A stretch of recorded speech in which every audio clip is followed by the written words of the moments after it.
Bonjour à tous, ravi de vous retrouver pour ce Morning Call du lundi 30 novembre 2020.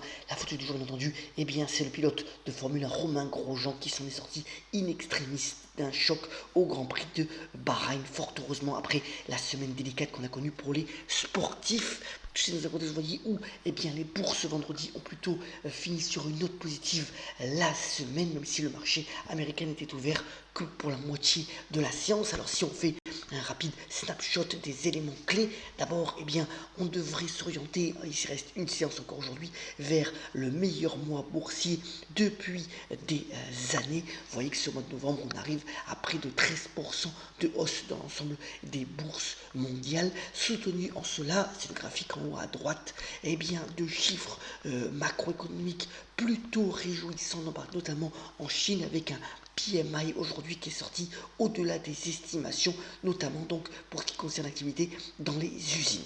Autre point aussi, c'est un draft qui est mis en place par l'Union européenne et qui invite les Américains à créer une belle alliance à la nouvelle administration mise en place par Joe Biden pour pouvoir créer donc une alliance forte et moins de tensions pour recréer donc finalement tout un canevas favorable à l'élan économique entre les deux grosses zones économiques, bien entendu, face à l'ogre chinois et à toute la zone asiatique qui est en train de se mettre en place.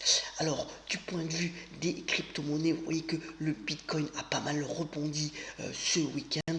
Il est tout près des 18 600 dollars. Un des éléments clés de ce rebond, c'est finalement que la crypto-monnaie voulue par Mark Zuckerberg, le patron de Facebook, la fameuse Libra, devrait voir le jour début janvier 2021, mais au lieu d'être adossé à un panier de devises, ce serait probablement face au dollar, ce qui donne encore plus de crédibilité, entre guillemets, bien entendu, c'est toujours très volatile, au Bitcoin qui reste l'instrument de référence pour tout ce qui est crypto-monnaie pour le moment.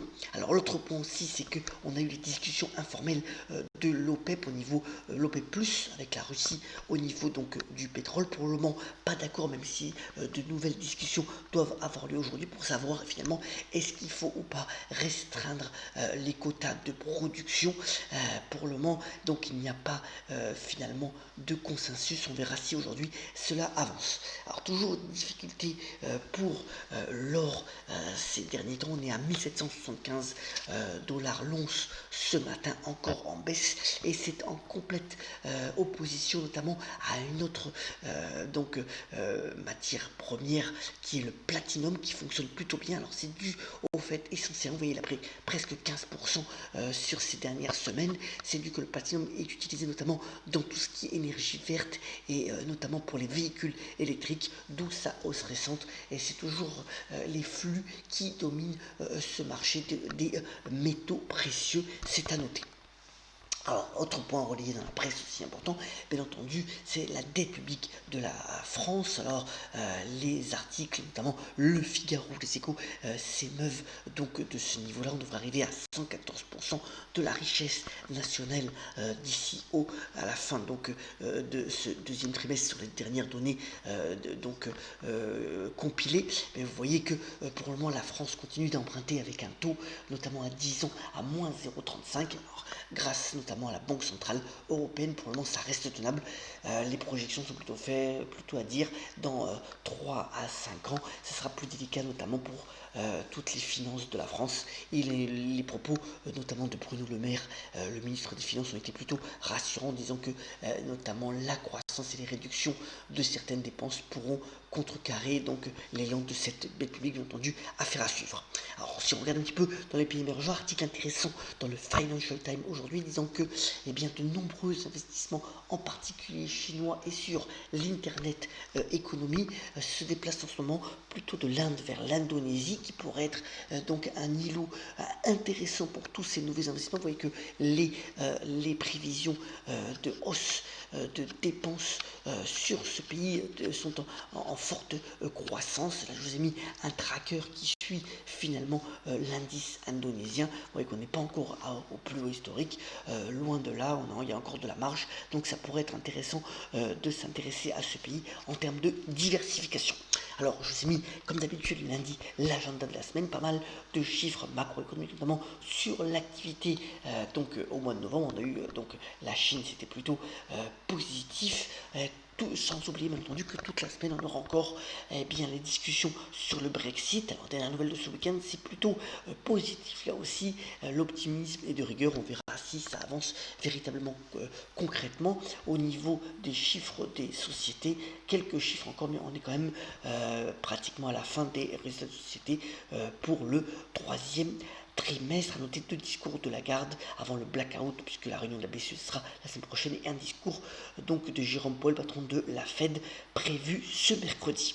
Alors l'actualité des entreprises, d'abord marquée par ce qui devrait être annoncé aujourd'hui dans la data, la donnée financière. C'est S&P Global qui pèse un peu plus de 80 milliards de dollars, qui devrait mettre main sur ISH Market, qui envoie notamment pas mal de données macroéconomiques. Ça devrait être une acquisition toute en action qui devrait être annoncée, market pesant moins de la moitié de S&P Global, mais c'est quand même assez important, et ce qui donne quand même aussi le troisième acteur qui est non coté, plus encore de valorisation pour l'agence Bloomberg, dans ce contexte où véritablement la donnée financière est clé dans cette industrie. Alors, deux résultats de société aujourd'hui à suivre. D'abord, c'est toujours très attendu, c'est ceux de Zoom Vidéocommunication, qui publiera ses résultats après la clôture. Vous voyez que la valorisation, ça se paye quand même plus de 580 fois les bénéfices. Ça pèse 130 milliards. On verra si le troisième trimestre a été propice à l'activité de Zoom. Et puis, beaucoup plus anecdotique, c'est toujours intéressant, c'est Guess, la société fondée par les frères Marciano, qui publiera elle aussi, ses chiffres après la clôture. Vous voyez que récemment, les données, notamment de fréquentation sur le site de e-commerce, sont plutôt réjouissantes, d'où la hausse récente du titre. Réponse donc aussi après la clôture américaine ce soir. Qui était au niveau des entreprises françaises. D'abord Eutelsat, le gérant des satellites, qui mise fort sur l'internet fixe par satellite à haut débit. De nouveaux satellites alternatifs à la fibre optique vont être mis en place, avec des contrats qui ont été signés notamment avec Orange et Télécom Italia. Vous voyez que le profil de cette compagnie est particulier, parce qu'elle se paye peu cher, seulement 7 fois les bénéfices, avec quand même un dividende de plus de 9%.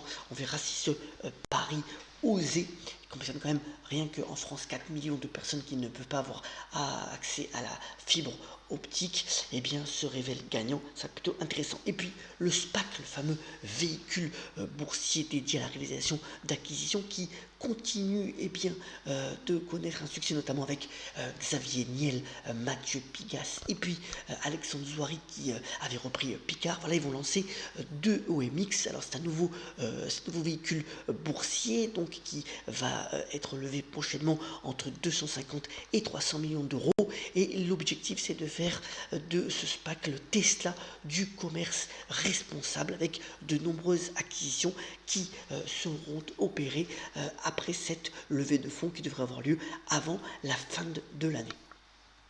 Alors aujourd'hui, c'est aussi le grand jour pour le prix Goncourt. Alors vous savez que normalement c'est début novembre qu'il est annoncé, là ça a été décalé en raison du Covid et du confinement.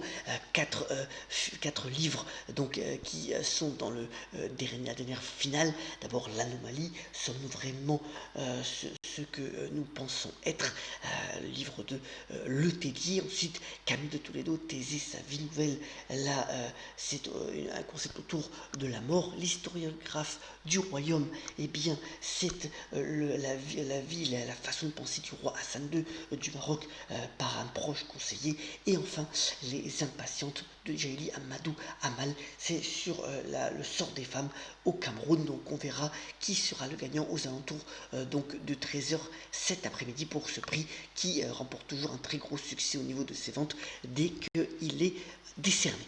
Terminons ce Monde Geeko bien par la citation d'un romancier aussi, celui de Tom Sawyer, alias Mark Twain, qui avait notamment déclaré: donnez à chaque jour la chance de devenir le plus beau jour de votre vie. Bien, je vous le souhaite, tout comme je vous souhaite une très bonne semaine avec plein d'énergie et beaucoup de solidarité. Et on se retrouve très prochainement pour un nouveau Monde Geeko. Excellente journée à toutes et à tous.